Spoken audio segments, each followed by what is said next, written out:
Oui, si, Charlotte, elle n'est pas là ce matin, Ah, mais vous faites, elle est Charlotte quand même... Bah, j'essaye, mais Vous c'est pouvez faire les difficile. cheveux un Elle peu ou est allée- pas Non, Vous je peux faites pas. les cheveux, non Elle est allée dire bonjour à notre ami Marie-Lou Berry et Gérard Jugnot, effectivement, pour lui parler de ce film.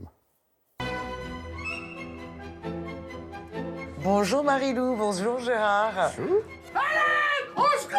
Papier? Vous soignez mon frère et fermez-la. On vient juste de braquer une bijouterie.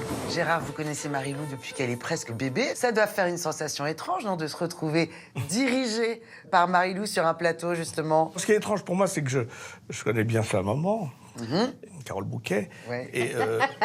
et donc elle lui ressemble beaucoup. Enfin, elles ont une classe. une voix, une classe, une vulgarité qui est la même, une espèce de grossièreté formidable.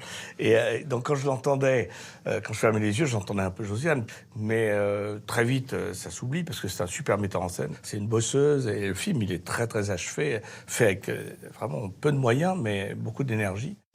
C'est qui celle-là?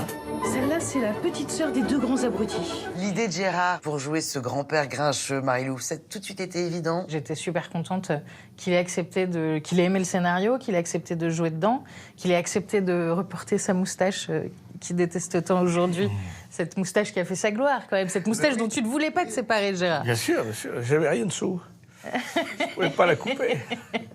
Ça, et puis elle voulait que je recrie avec mes cris de porc quand j'étais spécialiste au début de ma carrière. Génial. Non, c'est tort parce que je raconte tout le temps que c'est moi qui ai filmé Marie-Lou bébé dans les bras de sa maman quand elle a accouché. Oh, c'est beau, c'est Et donc, émouvant, ça. 35 ans plus tard, c'est Ouais. elle qui me filme. Quoi, vous jouez tous les deux? Allez, venez vous délivrer. Vous avez dit sur le tournage, c'était un peu comme au théâtre. Ah, moi j'ai dit ça. Oui. Alors, moi je le dis comme ça. C'était quoi, la bande, la camaraderie? Oui, C'était non, il y avait quoi un côté troupe, et puis surtout, on Ouais. était dans un décor unique, puisqu'on avait investi un immeuble. Ouais. Et donc, moi, il m'a mis une espèce de petite chambre pour que le vieux puisse se reposer. Et il y avait la cantine au premier étage. On tournait partout, quoi. Et Pas ça. C'était très amusant. Il y avait une unité de lieu formidable.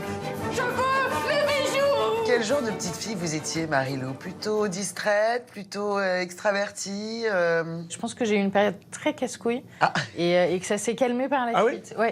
Oui, je crois, oui. Mais ça s'est calmé. Alors, t'imagines? Oh là là. Un problème? Dans quel état d'esprit vous êtes, Marie-Lou, à quelques jours de la sortie du film? Le plus important pour moi, c'est que peut-être que dans 10 ans, il existera encore. C'est vrai que, ce que tu dis, moi, j'aime bien que les films restent. C'est formidable de faire des films comme ça, comment on appelle ça Des films qui vont rester transgénérationnels, c'était ça, non? Oui, Oui, non, non, je cherchais le mot, mais je trouve plus les mots. De collection? Bon, on s'en fout de répertoire. Ah, des bons films. Voilà. C'est un bon film. Vous êtes tous dingues ici. On a bien cassé les couilles à tout le monde. Merci Marie-Lou, merci Gérard.